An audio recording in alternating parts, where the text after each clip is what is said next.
KR9 టీవీకి స్వాగతం.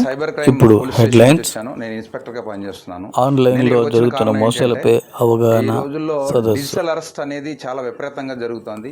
అందరూ డిజిటల్ అరెస్ట్ ఆన్లైన్ గురించి అందరూ తెలుసుకోవాలి, అప్రమత్తంగా ఉండాలి. యాక్సిస్ బ్యాంక్, ఇంకో బ్యాంక్, ఏదైనా ఒక బ్యాంక్ నేరం అనేది ఖచ్చితంగా ఇక్కడి నుంచి జరుగుతుంది. ఆ జరుగుతున్న నేరం ఏ విధంగా జరుగుతుంది అన్న దాని మీద మీ అందరికీ అవగాహన ఉండాల్సిన అవసరం ఉంది. డిజిటల్ అరెస్ట్ పేరుతో లేకపోతే ఈ సైబర్ క్రైమ్ ఫ్రాడ్స్ పేరుతో సుమారుగా మన ఆంధ్రప్రదేశ్లో ఈ సంవత్సరం అంటే జాన్యువరి నుంచి ఇప్పటివరకు 800 కోట్ల రూపాయలు పైబడి డబ్బులు పోయినాయి అంటే ఒక్కసారి మీరు గమనించండి. బ్యాంక్కి ఏదో కస్టమర్ వచ్చాడు, ఆయన డబ్బులు ఆయన ఇష్టం కదా, ఆయన ఏదో పేరు చెప్పాడు, నేను రాసేసుకున్నాను, ఆ పేరు కరెక్ట్గానే ఉంది, నేను చెక్ చేశాను, నా పైన ఆయన చెక్ చేశాడు, ఆ పైన ఆయన చెక్ చేశాడు, పంపించేశాం అంటే కుదరదు. ఎందుకంటే ఇంటర్నెట్ బ్యాంకింగ్ ఫెసిలిటీ పేరుతో మీరు చాలా ఫెసిలిటీస్ మీ కస్టమర్స్కి మీరు ఏర్పాటు చేశారు. మీలాగే భారతదేశంలో అన్ని బ్యాంకులు ఏర్పాటు చేశాయి. కానీ ఏర్పాటు చేసిన దాన్ని ఆ సౌలభ్యాన్ని నేరస్తులు చక్కగా ఉపయోగించుకొని మనకి డబ్బులు కొట్టేయడం జరుగుతుంది. అంటే ఫెడెక్స్ నుంచి కాల్ చేస్తున్నామని, మీకు ఈ కొరియర్ అందకపోతే 2 నొక్కండి, 3 నొక్కండి, లేకపోతే మీరు పలానా చోట నుంచి పలానా చోట కొరియర్ పంపిస్తున్నారు, అందులో మీ ఆధార్ కార్డు ఉంది, మీ ఫోన్ నెంబర్ లింక్ అయ్యింది, అందులో ఈ పాస్పోర్ట్లో లేదా MDM మాదక ద్రవ్యాలు పంపిస్తున్నారు, ఇలా ఏదో రకరకాలుగా వాళ్ళ వస్తున్నాయి. ఆ టైంలో మిమ్మల్ని ఎవరితోని మాట్లాడనివ్వకుండా మిమ్మల్ని వాళ్ళు అరెస్ట్ చేసినట్టుగా డిజిటల్గా అరెస్ట్ చేస్తున్నామని చెప్పి టోటల్గా మిమ్మల్ని భయభ్రాంతులకు గురి చేసి మీ దగ్గర ఉన్నటువంటి FDలు అవన్నీ కూడా బ్రేక్ చేయించి RTGS ద్వారా మీ బ్యాంక్ వచ్చి ఇక్కడి నుంచి అమౌంట్ని వాళ్ళు చేసేసుకోవడం జరుగుతుంది. ఈ ప్రాసెస్ అంతా ఎలా జరుగుతుంది? మేము అన్ని కేసుల్ని పరిశీలించిన తర్వాతన మేము టోటల్గా CP గారు మా టీం అంతా కూడా మేము ఒక క్వశ్చనేర్ తయారు చేయడం జరిగింది. ఇది క్వశ్చనేర్. ఈ క్వశ్చనేర్ కనుక మీకు ఎవరైనా జాగ్రత్తగా వినండి, మీకు దగ్గరికి ఒక కస్టమర్ వస్తారు, అకౌంట్ నుంచి 2 లక్షల రూపాయలు పైబడి వేరే అదర్ స్టేట్ ఖాతాకి దేనికైనా వాళ్ళు ఎక్కువ అమౌంట్ ట్రాన్స్ఫర్ చేస్తున్నారు అంటే మీరు ఫస్ట్ చేయాల్సింది ఏంటి? అలా ఎందుకు డబ్బు ట్రాన్స్ఫర్ చేస్తున్నారు, కారణం ఏంటి? వాళ్ళు ఏదో చిన్న వాళ్ళు భయంలో ఉంటారు. అది మీరు గమనించాలి.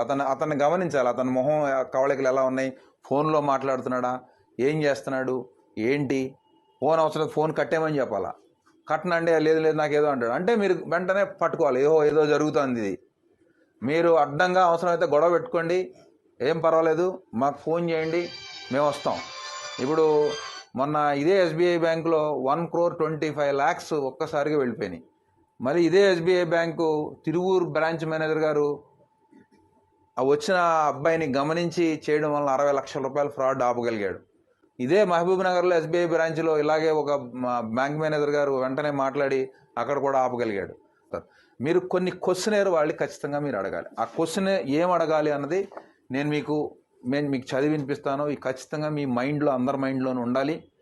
అటెండర్ దగ్గర నుంచి బ్యాంక్ మేనేజర్ వరకు ప్రతి వాళ్ళు కూడా ఈ విషయం గురించి తెలుసుకుని ఉండాలి. లేకపోతే కనుక ఖచ్చితంగా క్రైమ్ ఇక్కడి నుంచే జరుగుతుంది, బ్యాంక్ నుంచే జరుగుతుంది. దీన్ని ఏదో బరువు, ఇది బర్డెన్ అయిపోతుంది, ఇది నేనెందుకు అడగాలనేది కాకుండా మీరంతా కూడా ఖచ్చితంగా బాధ్యతగా ఫీల్ అయ్యి ఒక గుడ్ ఫెయిత్తో మీ కస్టమర్ని సైబర్ నేరం నుంచి నివారించాలి అనేటువంటి గుడ్ ఫెయిత్తో మీరు ఇక్కడి నుంచి పనిచేయాల్సిన అవసరం ఉంది. ఇలా చేస్తేనే, మనందరం కలిసికట్టుగా ఇలా చేస్తేనే ఈ నేరాల్ని అరికడతాం. దీని గ్రావిటీ ఎంత ఉంది అంటే లాస్ట్కి మన దేశ ప్రధానమంత్రి గారు మన్ కీ బాత్ కార్యక్రమంలో డిజిటల్ అరెస్ట్ గురించి చెప్పేటువంటి పరిస్థితి వచ్చింది అంటే ఈ నేరం తాలూకా తీవ్రత ఏ విధంగా ఉందో మీరంతా గమనించాలి. మళ్ళీ ఫామ్ నెక్స్ట్ ఎవరికో పంపిస్తారు, నెక్స్ట్ బ్యాంకు మీరు వచ్చింది కదా అని ఇలా గీసేసి సంతకాలు పెట్టేసేసి మనం ఇలా చేసేస్తామంటే మాత్రం ఇక్కడి నుంచి కుదరదు. తేడా వచ్చిందంటే మీరు కూడా కేసుల్లో ఇరుక్కుంటారు. టార్గెట్ పీపుల్ ఎలా గుర్తించాలి అంటే 2 లక్షల రూపాయలు పైబడి తన SBI అకౌంట్ నుంచి, సేవింగ్స్ అకౌంట్ నుంచి ఎవరైతే నెక్స్ట్ కరెంట్ అకౌంట్స్ ఉంటాయి కదా, ఆ కరెంట్ అకౌంట్కి RTGS ద్వారా ట్రాన్స్ఫర్ చేయాలని అనుకుంటారో వాళ్ళని మీరు ఫస్ట్ టార్గెట్ గ్రూప్గా మీరు గుర్తించి అయ్యా ఎందుకు చేస్తున్నారు, ఏం క్వశ్చన్ అడగాలంటే మీ పేరుతో అరెస్ట్ వారెంట్ జారీ అయిందని ఎవరైనా మిమ్మల్ని భయపెట్టారా, మీరు స్పందించకపోతే వెంటనే అరెస్ట్ ఆర్డర్ అమలవుతుందని బెదిరించారా? మీ మీద నాన్ బెయిలబుల్ కేసు నమోదైందని చెప్తున్నారా? మీ కేసు లా ఎన్ఫోర్స్మెంట్ ఏజెన్సీలకు పంపించామని బెదిరిస్తున్నారా? అరెస్టుకు ముందు ఇది మీకు చివరి హెచ్చరిక అని బెదిరించారా? మీ ఖాతాలో అనుమానాస్పద లావాదేవీలు గుర్తించామని చెబుతున్నారా? మీ ఫోన్ నెంబర్ క్రిమినల్ కార్యకలాపాలకు లింక్ అయిందని భయపెడుతున్నారా? విదేశాలకు కొరియర్ ద్వారా పంపుతున్న ల్యాప్టాప్లు, పాస్పోర్ట్లు, సిమ్ కార్డులు, మాదక ద్రవ్యాలు వంటి నిషేధిత వస్తువులు మీ పేరుపై ఉన్నట్లు ఎయిర్పోర్ట్లో గుర్తించామని చెబుతున్నారా? మీరు నిషేధిత కంటెంట్, ఉదాహరణకు చైల్డ్ పోర్నోగ్రఫీని యాక్సెస్ చేశారని ఎవరైనా బెదిరించారా? ఈ లావాదేవీకి సంబంధించిన వ్యక్తి మీకు వ్యక్తిగతంగా తెలుసా? డిజిటల్ అరెస్ట్, ఫైన్ లేదా నాన్ బెయిలబుల్ కేసు పేరుతో మీపై ఒత్తిడి తెచ్చి డబ్బులు ట్రాన్స్ఫర్ చేయాలని చెప్పారా?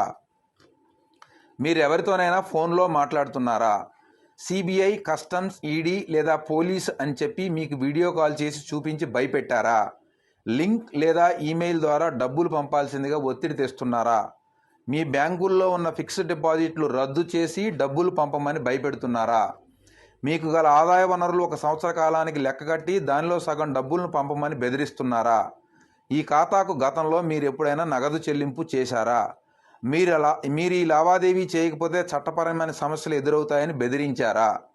CBI, ED, customs, police video call ద్వారా అరెస్టులు చేయవని మీకు తెలుసా?